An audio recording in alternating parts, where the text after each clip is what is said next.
On this episode of ResiWeek, Sonos has partnered with everyone. We talk about the impact that will have on the CDS show as well as the residential channel. Sony has a brand new 4K TV that you can get into 100-inch for under $100,000. All that and more next on ResiWeek. The network for the AV industry. What are you listening to? This is AV. This is AVNation. This is AVNation. This is ResiWeek, episode 31, recorded Monday, September 5th, 2016. Open APIs. ResiWeek is brought to you by our fine group of underwriters, companies like Access Networks. Welcome to ResiWeek. This is your weekly wrap-up of all the latest news and stories in the residential AV industry. I'm your host today, Matt D. Scott for AVNation.tv. Today, I am pleased to be joined for the second week in a row by my good friend, Todd Puma. Todd, how you doing today? How's it going, Matt? Good to see you again, 2 weeks in a row. As I keep telling you, we need to see other people. We can't, there's no other people. Yeah, Todd, if you don't know him, is the president of the Source Home Theater. We're also joined by Jason Savage. He is the West Coast Sony Custom Integration guy. Jason, how are you today? Hey, good, guys. How are you guys up to? We are great. Thanks so much for being here. Then last but not least, because our friend Joe Whitaker decided not to join us today. Don't punk out Joe. Oh, I'm totally punking out Joe. This is what he gets for punking out on a show. He earns it. He gets the wrath of Matt. We have my good friend, Tim Albright, the founder of AVNation.tv. Tim, how are you? I'm unprepared. I'll just put it that way. Hey. I haven't shaved. I have a cap on. Let's see how this goes. I haven't shaved either, so we're good. Yes, but yours looks good. Not having shaved, so. That's true. That's very true. All right, let's jump right in, guys. This past week, leading into the weekend, was a bit of a big news day. As you can see over on Residential Systems, we'll pull this up for you. Sonos, the big bad behemoth in multi-room, decided that they were actually going to do some real integration. This article comes to us from Residential Systems and my good friend Lindsay Adler. Sonos they're jumping in finally and opening up a little bit. They're giving they're offering some true control with Crestron Control 4, Lutron, Savant, and more to come. Guys, this is a huge deal. There's a lot of us in the industry that either love and hate Sonos, but it's had probably one of the best customer adoption rates of any multi-room product that there's ever been. How big of a deal is it that Crestron and Control 4 and Savant and Lutron now have some true API control? As the other integrator on the show, Todd, what's your feeling on this? As you know, throughout many years, I was kind of calling Sonos the death of our industry. It was the beginning to the end. Hold on 1 second. Do you have a Crestron box with a Sonos box in the background? Oh, yeah. That's it.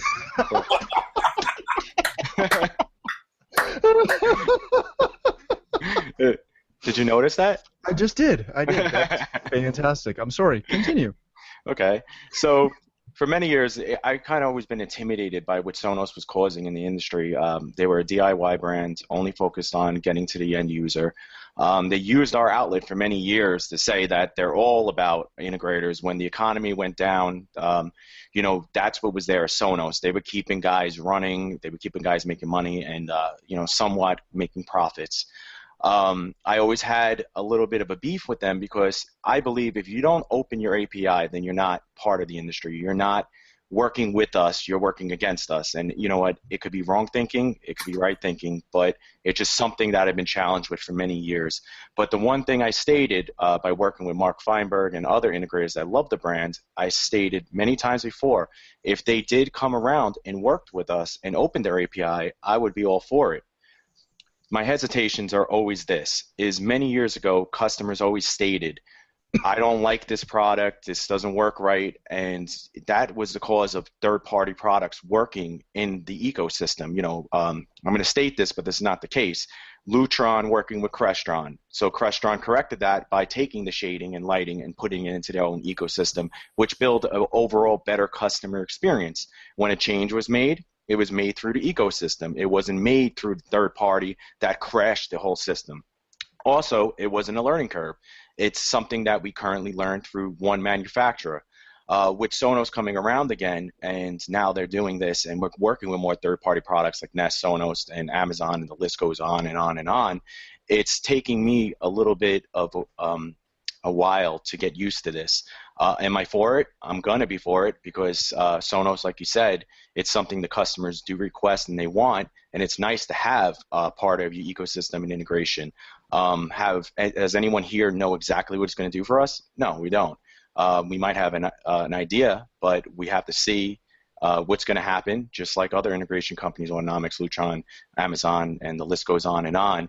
I'm embracing this, and I'm all for it. What Crestron's doing is the only one in manufacturer that's going to take a different angle on this, where they're going to be working as a full never mind. I can't say anymore. Sorry, that's not in the article. But Crestron's taking a different angle with this than no one is, and you'll be seeing more at CEDIA. Very, very good. Jason, this is something that Todd kind of broached. It's something that we've been talking about for a while, where they needed to become part of the industry opposed to just kind of an add-on. Is this something that's going to completely extend that, or is it still? Are the handcuffs still on a little bit? I guess the proof is in the pudding. We'll see what it rolls out and what it actually looks like. I have to take my Sony hat off here for a second, and certainly say that this is my own personal opinion.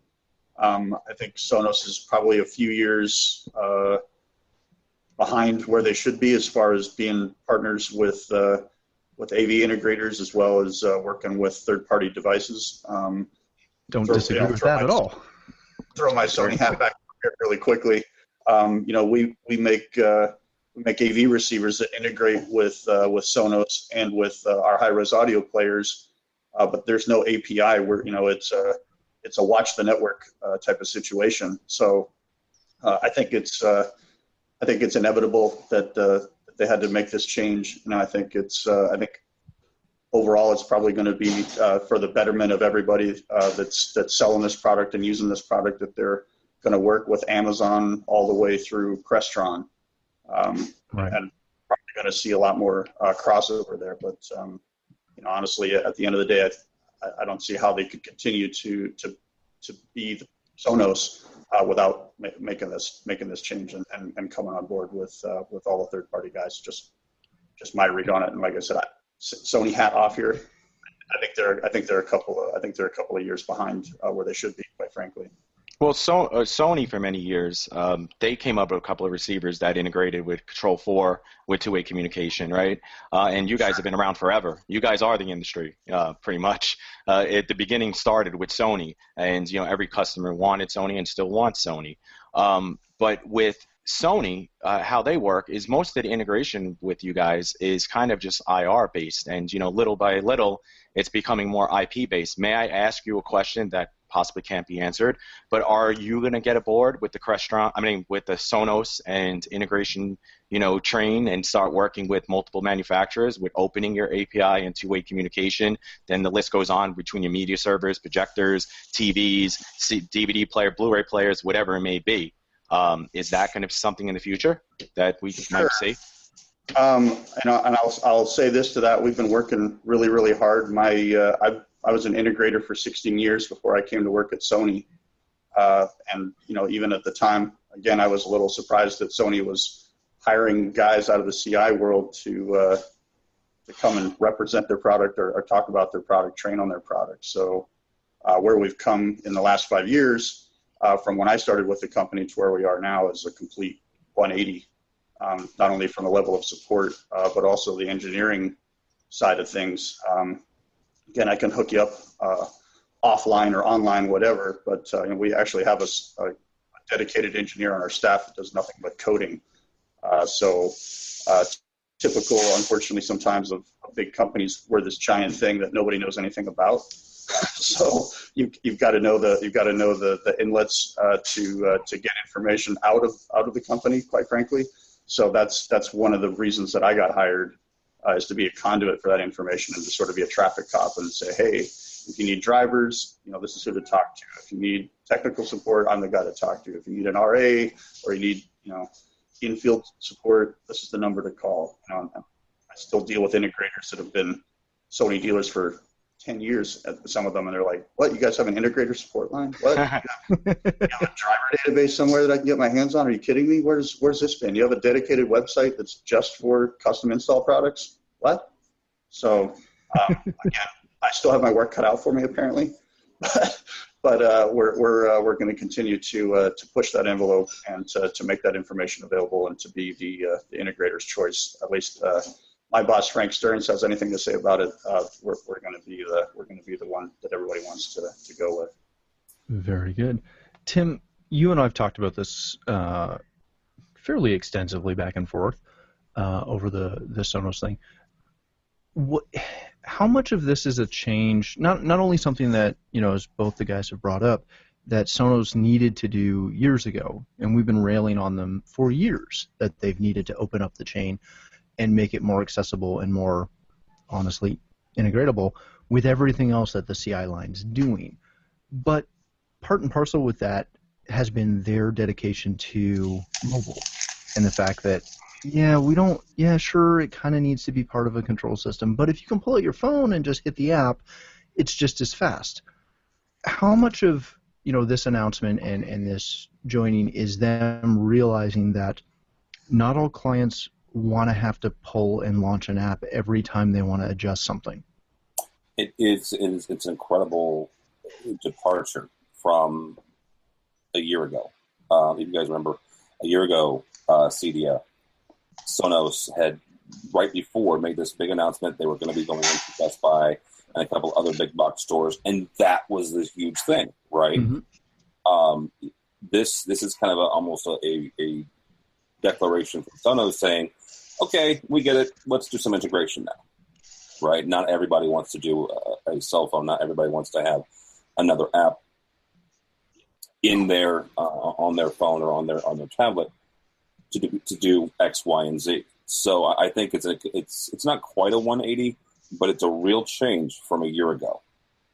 Well, and is it just that it's the change in them realizing that they need to hit more clients and more things like that, but also realizing that it's not just about us, it's about the client experience. So just like Todd said about how, somebody with a Crestron home, they don't want to have to, again, pull out their phone after using their touch panel on the wall to find their proper playlist. They still want to be able to walk into that room and easily and honestly cheaply hit a button and turn the volume up or turn the volume down. So think about this. You've got Sonos, which somebody can correct me if I'm wrong. I believe Sonos has the how do I say this? The biggest booth of anybody who had a Super Bowl commercial at CD. By far. Right? Yep. So ginormous booth. They also had a Super Bowl commercial, right? Great exposure for the CI channel, but it was Sonos kind of going on their own. Mm-hmm. Right? They were saying, so we're here, we're Sonos, we can give you music, wherever you want it. I think what this says is, okay, we've got the lower tier, installs. We've got the folks who, the DIY, to Todd's point. Now let's go over now let's head for the next tier, or the next 2 or 3 tiers. To get to those, these are folks who are putting control systems in. Mm-hmm. It's why you've got them integrating with Control4, with Crestron, with Lutron. Folks who already have systems in their homes, and let's be honest about what the price tag of those systems are. These are not $1,000 home automation or $1,000 home renovation systems. These are not $1,000 technology systems. They're going to be a little bit above that. So these are second and third tier integrations. They're wanting to get into that, which is why they have to partner with and play nice with these stalwarts of of control systems. Well, and I think that. Sorry, I'm getting echo somewhere. I think there's also something to be said for the fact that, if I've got a Play 1 and a Play 3 in my house, yeah, I might show that off maybe when my friends come over, but nothing on the level of, our clients that have a dedicated theater room, or a 6-figure, 7-figure automation system or AV package. Those clients, that's the first, second, third thing that they show off when somebody comes over to their house. So what is more, appealing to somebody, company-wise like Sonos, who's had a lot of success in that entry-level market, to now have something that can sit right beside the Crestron controller or the Control4 controller and the rack full of, Crown amps or whatever else is in that house, to have all of those white boxes sitting there as an advertisement for it. Again, I'm shocked it took them this long, but I love the fact that they did it. Yeah. Now, go ahead. That's the problem, is it took them this long. Why did it take them this long? They took share of the market. Mm-hmm. There was nobody else around. Now Hios, Paradigm, the list goes on, are starting to develop products similar to that are integration friendly. There's a red flag that goes up. And I'm going to play devil's advocate throughout this whole, process with Sonos, because you? Only no, I don't believe it. This is the only brand that has gotten to me for such a long time. I am a dealer at this point, and I signed up because of the Crestron Alliance, and I'm going to support them. But there is red flags that pop up. They are a business. They have to figure out how to merge, how to grow with the smart home and automation. What better way to do it than integrating with other companies and having them do everything for them? Crestron has leverage. They're working with Sonos. So now other customers are going to start understanding Crestron that isn't at the highest end solutions that are offered. Control4 and all these other manufacturers are going to use the Sonos name as leverage, and it is going to build more awareness. But the question is, did Sonos really do it at the right time, or did they understand at this point that with building their storefronts, with doing all the marketing that I've done, they might have completed their resources, their growth period of where they were going. Customers are out there. Customers are always looking for something new and great. There is no loyalty to brands with clients. They don't care. Yes, Apple has a majority in that world, but even now people are going to Samsung phones. People are starting to go around to different technologies. This day and age, there is no brand loyalty. There is no manufacturer loyalty. There is no company loyalties. It's a free-for-all. There's too much information out, except to Sony, of course. There's a lot. There's integrators. Integrators at this point need to stand their ground. We need to constantly change and learn and adapt to newer solutions, but we also have to be honest about where we're going. We also have to, speak our minds when, okay, Sonos, let's ask the hard questions. Why did you decide to do this? Yeah, here's the fluff. But you said prior that they have always been in this integration. They have always been in this business, but they didn't want to open their API because when customers called, they didn't want to have to say, well, you have to go to your Crestron dealer. Unfortunately, that is not our issue. They would be able to complete the solution. They would be able to work through networking and offer a better customer service. Hold on. But is that a bad thing? It's not. No, it's a great thing. What Sonos was doing. From where we sit in the industry, though, as the CI guys, mm-hmm. it's a terrible thing that they wouldn't open their API for so long. Right, for us. But as a consumer, I don't care. I just want the thing to work. And that's always been, in full disclosure, we at Omega, we've been Sonos dealers for, long before they were, heck, even in Best Buy. And the thing we always loved about it was, and I hate to say it like this, but if nothing else in the system worked, Sonos as long as the internet was on, Sonos freaking worked. Solid. It wouldn't matter if the remote batteries died. They could pull out their phone and just freaking play music. Yeah. And that's what most people, once you get out of watching TV, that's what they want. They just want the freaking music to play when they're having dinner. I get what you're saying, that it took them way longer than it should have, but I don't think they really care. No, they don't. And they've built such a huge base of people that, again, have one or two products and just swear by the thing. the fact that they waited till they were able to, A, hopefully get it right, B, do really stupid, simple, cool things like the Lutron Pico, that, it's another one of the parts of this story is, they've got a little on-wall Pico controller that, Tim just threw that up for us, that it's a $49 battery-operated controller that, like for in my house, I want one of these so I can put it in my son's nursery.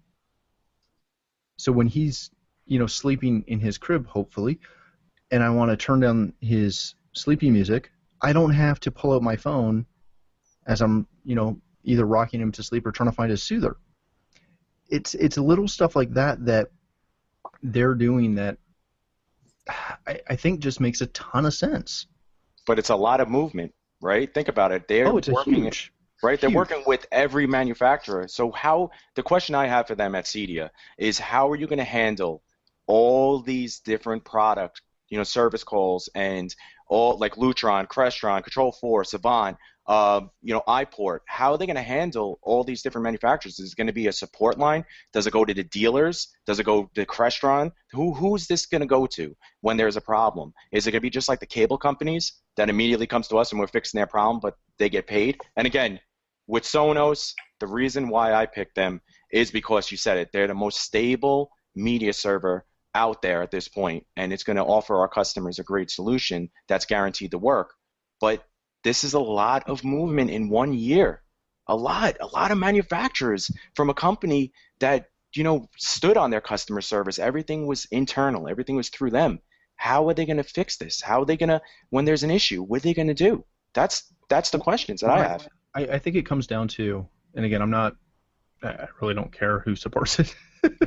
Well, you will when there's a. Well, issue. I will when they're calling us. Right. But again, we bill for it, so yeah. What do you do? How long have they been in the works on this?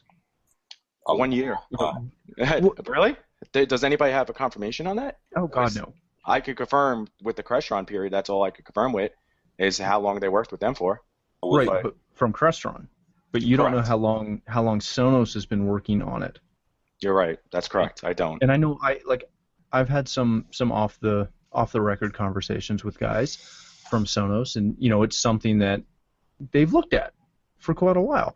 I get what you're saying. I think the biggest thing that I see is that it's, yes, they're opening up a whole lot of support questions, but how many of those clients are going to call Sonos? How many of them are going to call us? But let's move on. Otherwise, we'll chat about this forever. Over on CNET, we've got a story on Sony's brand new, brighter Z series TVs. You must be Canadian. I am. You got that. The Z series. It sounds so much cooler than Z. The Z series? No, the Z series. They may put you in debt, but you'll look great doing it. I did not write this byline. Just the other day, Sony announced, obviously, their brand new Z series, or Z series, depending where you are, showing everything from a 65 up to 75 and a crazy 100-inch model that, shockingly enough, they did not show pricing on. Do you have pricing on that, Jason? Yeah, I do. That TV will go on sale. Oh yeah. It's public information. Okay. That TV will go on sale for $60,000 retail. That's not bad. That's not bad at all. When you're shopping, and of course, I train dealers in 13 states. I travel. I travel my territory, and we've talked about this. And some of the guys in the room get sticker shocked immediately, and like, oh my God, $60,000. And I was like, have you shopped for a 100-inch size from brand X, Y, or S other brand? They're north of $100,000. So you're talking a $40,000 discount compared to those guys. And we've got some pretty unique technology. It's a stunner. I just saw it actually in San Diego. They're boxing up for Cedia, so I've seen actual production pieces of this TV. It'll knock the eyes right out of your head. It's really awesome. It's, of course, I'm paid to say that, but I've been in the game Since 1996, I've seen a lot of technologies come and go, and really amazing things for people to put their eyes on. Yeah, this is one of those watershed kind of TV technology marks, certainly for Sony. So this is a 4K line, of course. It is Correct. LED. It's not OLED. Correct. It's direct local dimming. Can you give some insight onto why it's better than OLED? Sure. So, again, and say it slow so Tim gets it. Sure. Okay. He's a huge OLED fan. I'm a fan of direct view TVs. Going back to the plasma days, sold lots of PDP panels. 42-inch was $15,000 in 2000, 2001. So I get it, and I appreciate the performance of those sets. But we're 16 years on now. 15, 14 years on now. We should have something better. So reason that the LCD technology is still, we'll put this in quotations, better than OLED is we can go bigger. So we can make the panels bigger than 65 inches. But right now, that's the largest OLED panel that you'll get out there. You'll be able to do brighter, because we can actually illuminate the TV discreetly behind the television, behind the LCD panels, as opposed to relying on the lighting elements themselves to create the forward light. So, the illumination on the TV. I think when you kind of put those things together and you add the panel life of LCD versus OLED into the mix, you're going to get a TV that probably equal dollars, out of your wallet as a customer. But the TV will last longer, will be bigger, will be brighter, and will probably, maybe not in every single category, outperform OLED, but in the categories that really matter, I think we're going to stomp on them, or at least show up to the party with our biggest guns blazing compared to what they're doing with our competitors' stuff. Very good, Tim. Everybody who knows you or listens to the show knows you're a huge OLED guy. Yes. Knowing that you'll be able to see this at CEDIA, and Jason will give you a personal tour. Of course I will. See?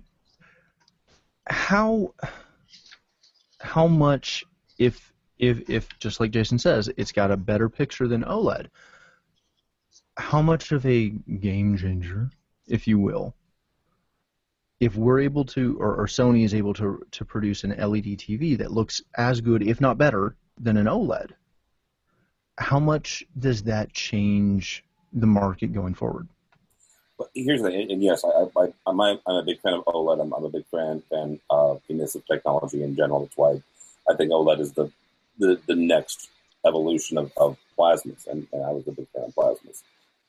If it looks as good as the CNET piece says it does, you look at it from a couple different angles. First of all, the 100-inch. Let's start with that. You're not going to get a whole lot from the commercial side in what we do with AVWeek. There's some use there, but you also have in the residential and the CI market, you're going to have a lot of folks go, holy cow, we can get into a 100-inch TV for less than $100,000. Jason's right. That has been 100 to 200 grand has been about where it's been. Mm-hmm. So you can get into a Sony, which Todd mentioned earlier, has been kind of a Cadillac brand since the 70s and the 80s. You can get into a Sony, 100-inch Sony, for less than $100,000, significantly less than $100,000. That one right there, I think, is what's really going to pique people's interest and start them getting interested in this and the technology. It is going to need to be seen, though, right? Folks who install this, folks who spec this, folks who are going to say you have to have this TV over anything else, they're going to have to see it, right? They're going to have to see it not only on a trade show, but also, in the real world, right? Whether it's Jason coming around with the 65-inch version to, Todd's, place of business or Omega, or seeing it in a real-life installation. Nothing against Sony or anybody else is going to be on CEDIA's show floor in 2 weeks. But there is a trade show, smoke and mirrors that happens, right? I want to see it in a real world. Right? I want to see it in somebody's living room. I want to see it in somebody's boardroom. I think what he's saying is he'd like to see it in his, and if you have a demo unit, he'd love to review it. He would like the prototype unit. 75-inch would be lovely. It could, No, it's. I think it is. I think it'll be interesting to see how Sony takes this and takes the technology, and competes with other folks who are doing LED and some who are doing OLED. Now, Todd, we were talking about this pre-show. Once you see this, is this something that would cause you to be more interested in selling Sony or moving more Sony, shall we say? To be honest with you, with televisions, and we were talking earlier about brand loyalists, with the TV brands and manufacturers, I've been very loyal to Samsung for many, many years. Throughout the years, last year actually, Samsung raised some red flags, which has caused me to do a little more research on Sony. So this year I will be spending more time at CEDIA checking out the Sony brands and products that are offered, and also getting a little more education and figuring out what brands would work best with the integration products that I'm using. So yeah, let's check it out. Let's go for it. Beautiful. Beautiful. Good, thanks. All right, gentlemen, since we spent so much time talking Sonos, we're out of time. Jason, thank you so much for being here. This was, I believe, your first time with us. It was. Where can people connect with you? So I will be on the CEDIA show floor in the Sony booth. Just look for the 6-foot-tall salt and pepper dude walking around in the booth, giving tours. So that's an easy way to get a hold of me. You can find me on Facebook under Jason Savage with a Y, so Jason, Jayson, Savage, Savage, at Facebook.com. Pretty easy to get a hold of me there. And of course, if you're anywhere on the West Coast and you deal with some of the major distributors, or you deal with sales companies in any of those regions, most of those guys are going to know how to get a hold of me. Like I said, I'd be happy to appear on your show anytime if you've got questions or whatever, and definitely get a personal tour of the Sony booth so we can get them away from the other S brand. Do it. Do it. Very, very good. Todd, thanks for being here for the second week in a row. Thank you, Matt, for having me. Where can people find you? You can find me on Twitter at Todd Anthony Puma, as well as Instagram, Facebook, and any other social media sites. But this year you can find me at CEDIA as a CEDIA tweet, and also behind the CEDIA booth, hiding out since Crestron is no longer there. Oh, that's awesome. I'm going to send them a copy of the show. Timmy, thank you for filling in for the unfortunately tardy Joe Whitaker. Where can people find you? AVNation.tv. That is the best place. As was, I want to steal it for just 1 second. Your picture's all over that one. Well, by here's the way. the thing. This right here is a pretty artwork that Matt made for us. This is our CEDIA page, our CEDIA section of the website. Love this it. is where all of our, we are going to have a ton of coverage there. We are, and I'll be there. Todd will be there. Uncle Richie, Rich Ragoza. So yeah, tons of folks will be hanging out, and we'll be doing booth tours, and I'm going to go by and see this on your TV. But for social media, it's TD Tim David Albright on Twitter. Very, very good. And of course, myself, if you'd like to follow me, you can find me on Twitter at Matt D. Scott, and pretty much everywhere else on social platforms. But as Tim mentioned, please stop by AVNation.tv. You'll find this show as well as a wide variety of other shows and all the other verticals that we cover when you visit our website. Hence, you're going to visit our website. But when you do, stop by and take a look at our underwriters. They support us, allow us to do this and produce these shows that you love oh so much. So please stop by, take a look, and click through and give them some support as well. Thank you so much for watching. Thanks to you guys for being here. That is all the time we have for ResiWeek.